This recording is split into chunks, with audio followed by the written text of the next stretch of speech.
Ça va mon bébé? Oui, c'est Timothée qui rentre. C'est Timothée qui est là. Waouh. Aïe. Bonjour, comment ça va? Eh oui, deuxième jour de la semaine, le mardi.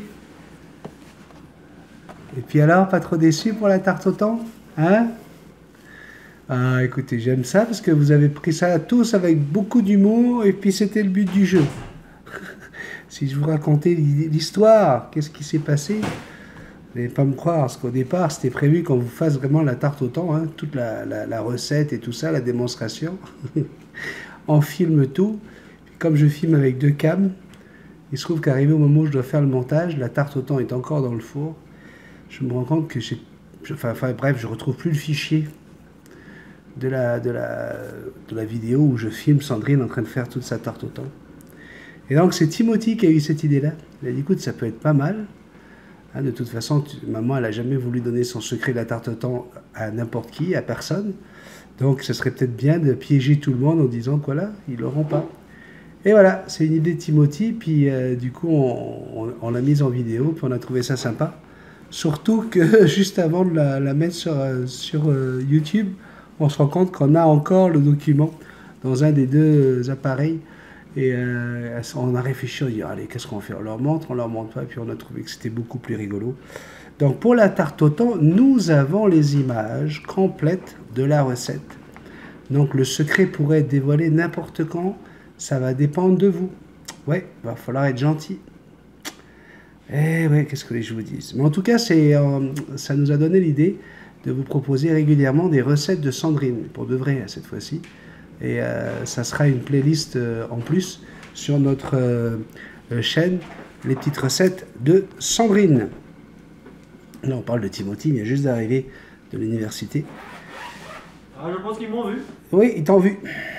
Alors, aujourd'hui, vous avez également réagi à ce que j'ai dit au sujet de la législation. Effectivement, on avait Cédric Leguet qui nous avait écrit hier pour nous dire qu'il fallait effectivement des attestations, des autorisations pour la détention de haras, haraona et haras en général.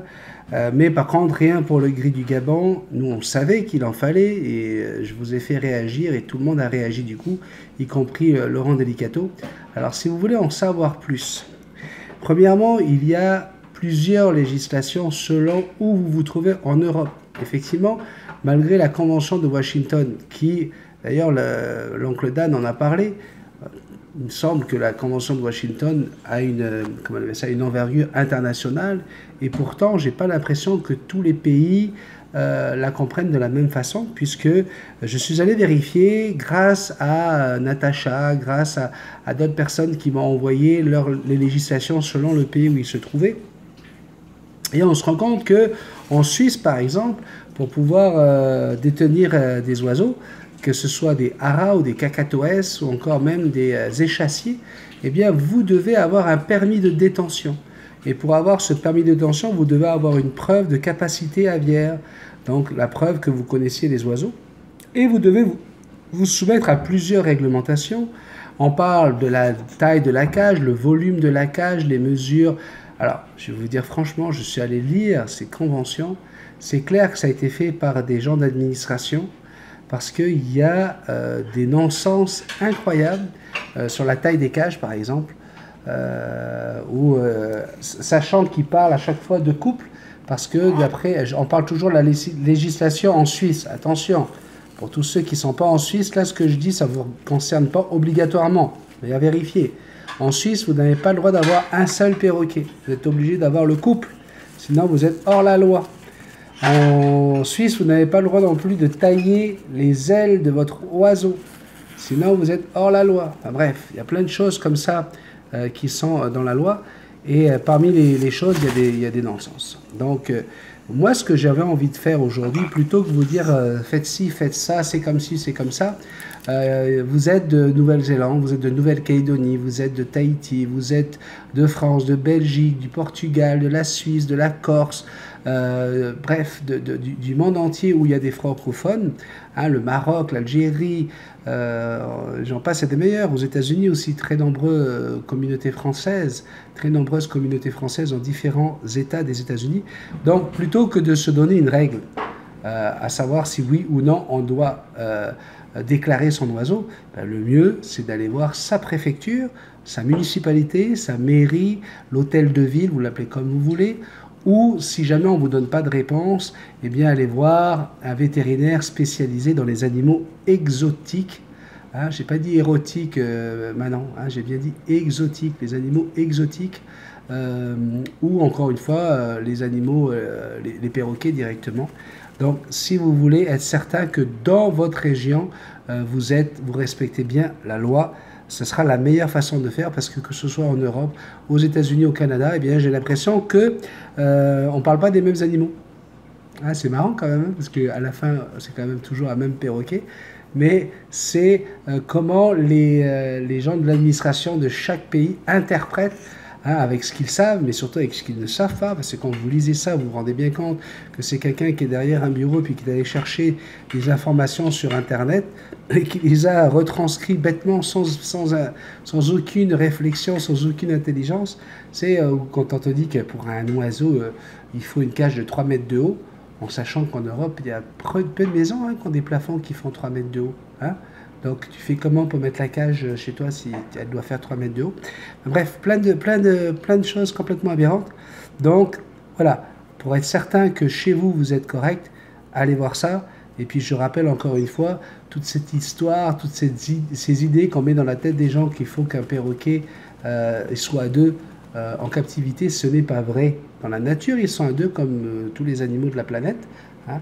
Mais lorsqu'ils sont en captivité, les perroquets peuvent très très bien vivre seuls. C'est pas parce que Jackson est seul, mais c'est parce qu'il y a des centaines de propriétaires de perroquets qui ont un oiseau seul et ça se passe très bien.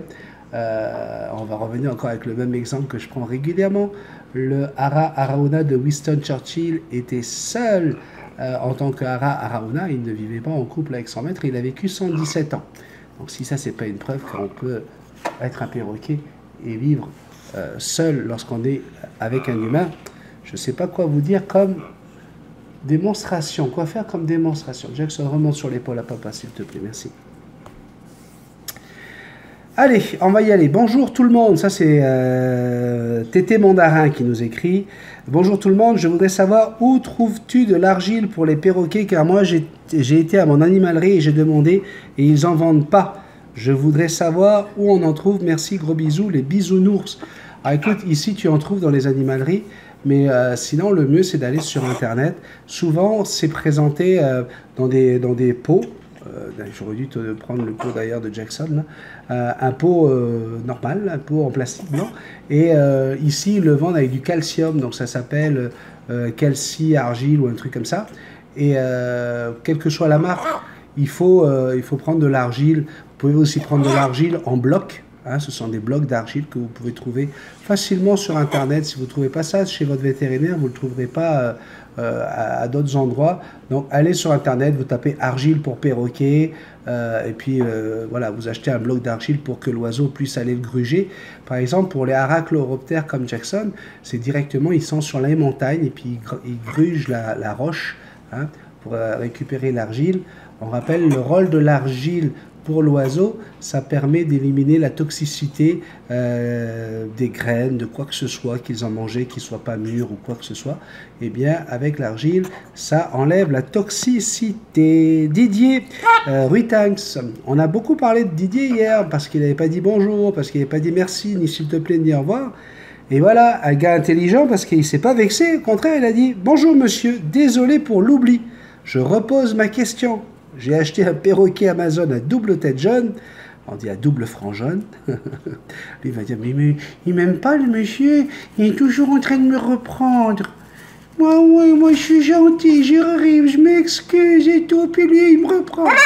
Mais on dit pas à double tête jaune parce qu'il a qu'une seule tête. Hein, ton perroquet, il a juste une tête. Par contre, il a un franc juste devant, qui est jaune, et puis il a encore au-dessus de la tête ce qu'on appelle un double franc, un deuxième franc. Donc c'est double franc jaune qui a 5 mois. Comment procéder pour l'apprivoiser et non le dresser sans mal faire. Excuse-moi encore pour l'oubli, merci d'avance. Alors, il a 5 mois ton bébé. Okay. Alors si tu regardes un petit peu les différentes vidéos de Multitasman, on va t'apprendre que d'abord il faut vraiment prendre le temps à ce que ton oiseau s'habitue à son nouvel environnement, qu'il s'habitue d'abord à sa cage, qu'il s'habitue à toi, que vous puissiez créer le lien, ne jamais mettre la main dans la cage par exemple, pour être certain que quand il est dans sa cage, il se sente bien, il se sente en sécurité, qu'il n'ait pas l'impression que n'importe quoi peut d'un coup venir le déranger. Il faut savoir que les perroquets dorment 2 fois 15 minutes par heure. Donc, si jamais tu mets la main dans la cage, des fois on croit on ne sait pas qu'il dorme, et blam, il est surpris parce que vous avez votre main qui est dans la cage. Eh bien là, vous risquez de faire un perroquet qui va être très très énervé parce qu'il ne va jamais réussir à trouver le sommeil. Donc c'est plein de petites choses comme ça pour les 3-4 prochains mois que tu vas devoir mettre en pratique pour essayer de faire en sorte que ton oiseau soit le plus calme possible. Parce qu'il y a des gens qui disent « Ah, je ne comprends pas, mon oiseau il m'attaque, mon oiseau me mord, mon oiseau ne veut pas venir avec moi. » Ben oui, mais s'il a peur de toi, si tu n'as pas respecté les règles, hein, qui sont toutes simples, hein, respecter ton oiseau, faire en sorte qu'il puisse avoir un vrai sommeil paisible, hein, l'oiseau doit dormir au moins 12 heures par jour, et ben c'est normal qu'il soit stressé. Donc on y est là pour l'instant. Le perroquet a 5 mois, on va dire que tu en as encore pour 1 mois et demi, 2 mois, pour faire en sorte que ton oiseau se sente bien dans son environnement. Surtout si ton oiseau crie, ne va pas le voir. C'est souvent l'erreur qu'on commet. Jackson, ça suffit, là, maintenant tu te calmes. Et tu baisses la papate, là. Non, tu baisses la patte. Pose la patte. Oui, bisous. Donc, si ton oiseau se met à crier, hein, ou surtout si les enfants sont là, ou s'il y a des enfants, mais c'est souvent le truc, c'est de rire. Ah, il a fait du bruit, il a crié. Non, maintenant, surtout pas. Quand un oiseau crie, on ne réagit pas, on ne fronce même pas les sourcils, on ne fait rien. D'un coup, tu ne te mets pas à tourner la tête vers lui ou à tourner la tête dans l'autre sens. Non, parce que tourner la tête, pour lui, c'est une action. Une réaction, pardon. Donc, action, je crie, réaction, il tourne la tête. Waouh! Tu sais, t'es un gars, hein, tu sais comment on est, nous, hein, avec notre première voiture télécommandée, tu bouges le bouton comme ça, la voiture, elle tourne. Ben, l'oiseau, c'est pareil. Hein, ça a le coefficient d'un enfant de 6 ans. Donc, fais attention à ça. C'est vraiment les 2 premiers mois où tu vas créer l'attitude et le caractère de ton futur oiseau. C'est là où tu vas faire de lui un oiseau plutôt criard, un oiseau plutôt possessif, un oiseau...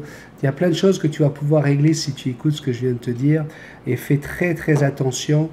Observe ton oiseau parce que lui, il t'observe. Je te le dis là. Donc voilà. Ne t'attends pas à ce qu'il parle dans 2 jours. Hein. C'est possible qu'il ne parle pas avant 3-4 mois. Il faut d'abord qu'il se sente vraiment à l'aise avec toi. Donc on va y aller doucement, Didier. Hein, si tu as d'autres questions, n'hésite surtout pas. Quand on vient en disant bonjour et merci, ben, voilà, on peut avoir plein de réponses. Si tu as des questions plus précises, n'hésite pas à aller checker les vidéos. On a plusieurs vidéos dans la playlist Benny et les oiseaux. On en a énormément dans les petits cafés. Je sais, pas évident de se taper 153 cafés pour savoir si on parle de ton Amazon. Mais normalement, tu devrais trouver les réponses en regardant les vidéos. Je pense qu'aujourd'hui, on est à Multitasman et la chaîne où il y a le plus de vidéos sur les perroquets. Il me semble. À vérifier là, mais je crois que c'est ce que j'ai cru comprendre. Donc voilà, on est toujours là pour parler de toi. Et puis de toute façon, si ce n'est pas le cas, ça va le devenir parce qu'on n'a pas l'intention de nous arrêter en si bon chemin. Thomas et Blue, coucou Benny et Sandrine, le piège. Je suis dégoûté, ça avait l'air super bon. Alors je te confirme Thomas, la tarte au thon, c'est excellent. Franck, bah tiens, tu vois, Franck, il va pas me contredire. Franck, c'est un abonné qui est en France aujourd'hui, mais qui a vécu à Tahiti, en Polynésie, puis qui a travaillé avec moi en tant qu'animateur et DJ dans mon club. Et il dit, bonjour Sandrine, moi je l'ai goûté la tarte au thon, une des meilleures du monde, garde ton secret, bise. Bon, merci Franck, je transmets à Sandrine, elle va être heureuse. Et ça, en parlant de Sandrine, on a Sandrine Bénézé, tu sais, qui revient à la charge. Alors, coucou Béni, Jackson et tous les abonnés, comme d'habitude, un petit café sympa, tu vois, j'ai encore pris cher, hein. Sinon, sache que Bisou Love se moque de toi. Quand elle dit qu'elle ne fait pas partie des Power Girls, c'est un piège. Bisous à tous. Voilà. Donc elle est très fâchée là. Quand elle parle comme ça, Sandrine, c'est que elle est remontée, hein. Je te le dis. Ouais. Donc, voilà, j'ai eu très peur, encore une fois, Sandrine, tu m'as fait vraiment peur avec ce message. Ouh, je tremble de partout, là, tu sais, j'ai des frissons dans le dos, là. Alina, bonjour tout le monde, bonjour Multitasman, tes vidéos m'aident beaucoup, je voudrais me renseigner. J'ai une perruche ondulée qui s'appelle Pichou, je l'aime beaucoup, c'est un mâle, il a 6 mois, et j'ai une cage de 30 cm de hauteur, ce qui n'est pas très très haut, 40 cm de largeur, et je voudrais avoir une femelle pour qu'il ne reste pas seul. Est-ce que cette cage suffit? Merci pour votre réponse. J'ai 14 ans, je m'appelle Alina. Trop petit pour un couple. Trop petit. Pour un couple, là, il faut avoir une cage un peu plus haute en tout cas, pour qu'il puisse monter d'un perchoir à l'autre. Là, c'est un petit peu trop petit. Mais par contre, je ne comprends pas pourquoi tu veux absolument lui mettre une femelle. Est-ce qu'il ne vient pas sur ton droit? Est-ce qu'il n'est pas du tout apprivoisé avec toi? Parce que s'il est apprivoisé avec toi, en mettant une femelle, il risque de se détacher complètement de toi. D'accord? Pense-y. Natacha nous écrit: bonjour mon béni, la belle Jackson et toute la bisou team. Super petit café, et oui, les gens au volant deviennent de pire en pire. Encore en Suisse, on n'a pas trop à se plaindre par rapport à d'autres pays. J'ai besoin d'une précision. J'avais déjà posé la question sur le direct, mais il me manque une ou deux infos. Cela concerne la luminosité dans la maison. Alors, j'ai bien compris que 4 heures de lampe UVB étaient suffisant et que mes 6 heures de lumière naturelle ne donnaient pas d'UVB. Par contre, est-ce que les 12 heures d'éclairage dont parlait Marquerie doivent-ils être en continu? Je précise par un exemple. Il fait jour de 10h à 16h en hiver et je rentre à 19h. Suis-je obligé d'allumer la lampe UVB dès 16h jusqu'à 20h ou puis-je les laisser dormir un peu avec le jour tombant en ne mettant la lampe que de 19h à 23h, sachant qu'il y a de la vie dans la pièce commune jusqu'à minuit? J'espère avoir été clair dans ma demande. Oui, tu as été clair. Sauf que ça ne colle pas au niveau mathématique. Parce que tu parles de la lumière du jour qui commence à 10h et tu parles de mettre la lampe UVB jusqu'à 20h. Donc on n'est toujours pas dans les 12 heures d'éclairage dont parlait Marc-Éric. Et ces 12 heures d'éclairage, c'est dans la nature en vrai. Là. Donc normalement, ce que tu devrais faire, étant donné que la lumière commence à 16h, à 10h, la lumière du jour, il faut te dire une chose, la lumière UVB, là, c'est elle qui apporte les vitamines à ton oiseau. Okay? Donc, dis-toi bien que tu peux très bien la mettre en même temps que la lumière du jour. C'est fou de mettre cette lampe de 19h à 23h. C'est l'heure où les oiseaux doivent dormir. Sinon, tu dirais complètement l'horloge biologique. Il faut quand même suivre à peu près ce qui se passe dans la nature, dans les pays où ils se trouvent. Hein? En général, le jour va se lever à 8h, 7h, même 7h du mat, pour se coucher vers 18h30, 19h, ce qui donne un 12h. Donc tu dois respecter ça, ne fais pas veiller tes oiseaux jusqu'à tard le soir, surtout si tu te lèves le matin à 5h30, 6h pour aller au travail. Ça leur fait des méga journées. Donc là, par exemple, imaginons que tu te lèves à 5h du matin. À 5h, tu vas mettre ta lampe UVB, bing, elle s'allume automatiquement. Pendant 4 heures, 5 et 4, 9, là, elle peut s'éteindre et la lumière du jour est en train de rentrer tout doucement dans la maison. 10h à 16h, résultat, de 5h à 16h, 16 moins 5, ça fait 11. Tu as quand même déjà gagné 11 heures de luminosité, en sachant que à 16h, vu que tu rentres à 19h, tu vas encore mettre un peu de lumière, etc. Cette lumière-là, de toute façon, on s'en moque. La lumière de la maison, là, qui n'est pas UVB, ça n'a aucune incidence, si ce n'est le fait d'empêcher ton oiseau de dormir. Donc voilà, tu peux mettre la lumière UVB en même temps que la lumière du jour, ça ne change, c'est pas grave. Mais si tu veux avoir une longue durée de luminosité, parce que la lumière du jour, de 10h à 16h, là, elle apporte juste de la lumière, elle n'apporte pas de vitamines ou quoi que ce soit, c'est juste de la luminosité. Ça n'apporte rien à tes oiseaux à part le fait de voir. D'accord? Donc, écoute ce que je viens de te dire, là, ça peut fonctionner. Merci d'avance, voilà mon béni, et je te fais plein de bisous, moi aussi je te fais plein de bisous. Et merci pour les documents que tu m'as envoyés au sujet de la Convention de Washington et des règlements en Suisse. Véro Riva revient sur la lampe UVB en disant « Bonjour la belle Jackson et tous les bisounours, merci pour tes conseils, j'en apprends à chaque vidéo, je suis totalement d'accord avec toi concernant les gens qui attendent la dernière minute pour les pneus d'hiver, blablabla, aussi béni... » Alors, question, est-ce que la lumière UVB est aussi bénéfique pour mon conure que pour mon gris d'Afrique? Et est-ce que je dois en mettre plus pour mon gris parce qu'il est plus gros que le conure? Non, le soleil dans la nature, il brille pour tout le monde pareil. Les petits, les gros, les maigres, les filles, les gars, etc. Bon, après, les filles, elles prennent un peu plus compliqué. C'est un peu plus compliqué, les filles. Parce que avec la couche de maquillage que vous mettez sur le visage, c'est sûr que les UVB, ils n'arrivent pas à passer. Là. Ça, c'est certain. Et je plaisante. Non, Gabon, Conure, Arras, c'est le même nombre d'heures. Il n'y a pas d'incidence par rapport à la taille. Salvatore Caterina.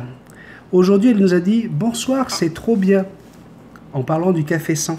Tu vois, Caterina, elle a mis « Bonsoir ». Je sais que j'ai vu plusieurs messages où il n'y avait pas « Bonsoir » ou « Coucou » ou « Salut ». Puis ça me faisait de la peine parce que j'aimais les belles critiques que tu faisais, Caterina. Mais comme j'ai décidé qu'on ne mettait pas les messages où il n'y avait pas de salutation, ben, tu passais à la trappe.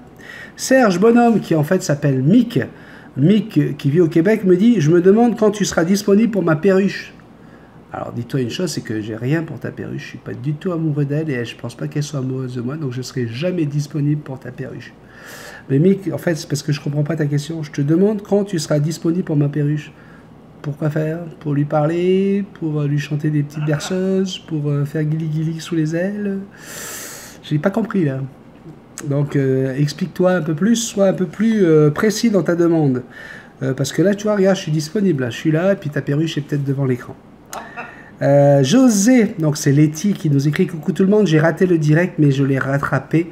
Béni, dans la vidéo, tu parles de trop de sucre et du coup, je voulais savoir. Moi, je donne à mon lori du miel dilué dans de l'eau chaude pour que ça lui colle pas. Mais il adore ça.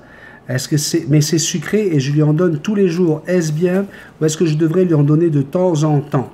Alors, à partir du moment où c'est très dilué dans l'eau, tu vas pouvoir lui en donner.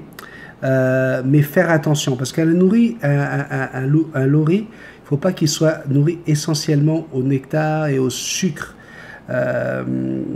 Parce que vous allez faire un addict au sucre. Il va devenir complètement drogué.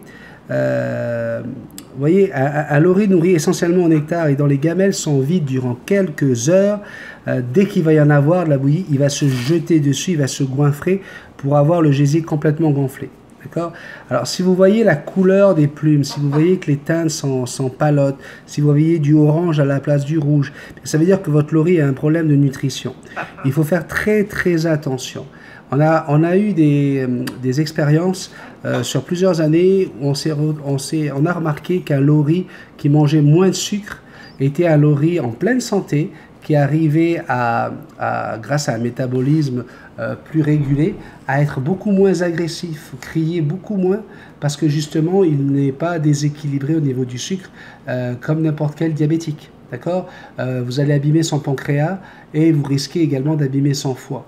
Ça peut se rattraper le foie, on peut rattraper facilement le foie en changeant la nourriture, mais un lori, ça mange des insectes, ça mange des fruits, des légumes, ça doit être capable de manger autre chose que juste du nectar. Il y a même des loris qui ne mangent pas du tout de nectar industriel. On est bien d'accord avec ça, là on parle de nectar industriel, de produits avec du sucre ajouté. On ne donne pas de jus de fruits avec du sucre ajouté. Sans sucre ajouté, c'est correct. Donc, faites attention, tout ce qui est sucre raffiné, sucre industriel, c'est dangereux pour votre lori. Et il y en a qui ont payé cher. Hein, ils en ont payé de leur vie. Donc, faites bien attention pour les propriétaires de lori. l'alimentation du lori, c'est pas juste préparer de la pâtée avec, ce que vous avez en poudre là spécialement pour les loriquets. Ça c'est vraiment industriel et je suis allé voir avant de vous en parler pour être sûr de ne pas vous raconter de bêtises. Voilà, c'est clair qu'un lori est omnivore et moins vous lui donnerez de sucre. Alors le miel, encore une fois, quand c'est bien dilué dans de l'eau chaude, y compris avec sa pâtée, mais il va bien falloir remuer pour pas que la pâtée s'agglomère dans le bol, vous pouvez lui donner, mais attention, donc pas trop de sucre. Voilà pour votre lori. Si vous en voulez plus sur les loris, j'en ferai un spécial dans ce cas-là. On fera un spécial lori, histoire de vous donner des renseignements, parce que les gens qui ont des loris, c'est des perroquets qui sont pas comme les autres. Hein, Jackson? Pas comme les autres. Allez, mon bébé. C'est le moment de bisous love. Yep. Et voilà, bisous love, qui est avec Bisoukon. Hein? Elles sont tout simplement en train de discuter, en train de jouer aux cartes. Puis à un moment, bisous love a fait: oh, regarde, un mouche. Ah, Bisoukon, elle n'a rien dit. Non, bisous love, pas un mouche, une mouche. Ah, bisous love, elle regarde. Eh ben, dis donc, hein, t'as de bons yeux, toi.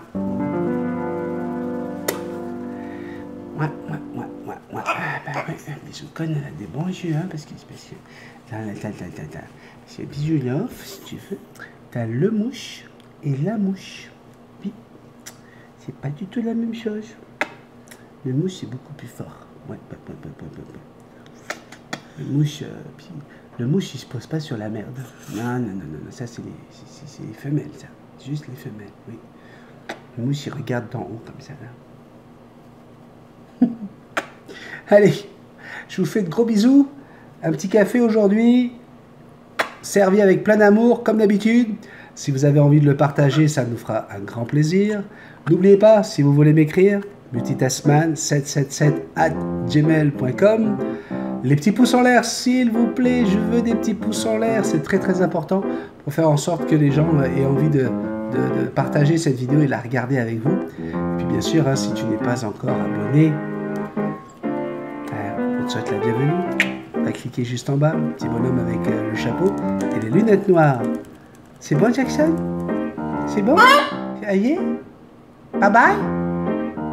Bye! Bye! Coucou! Coucou! Oh, bye bye, merci.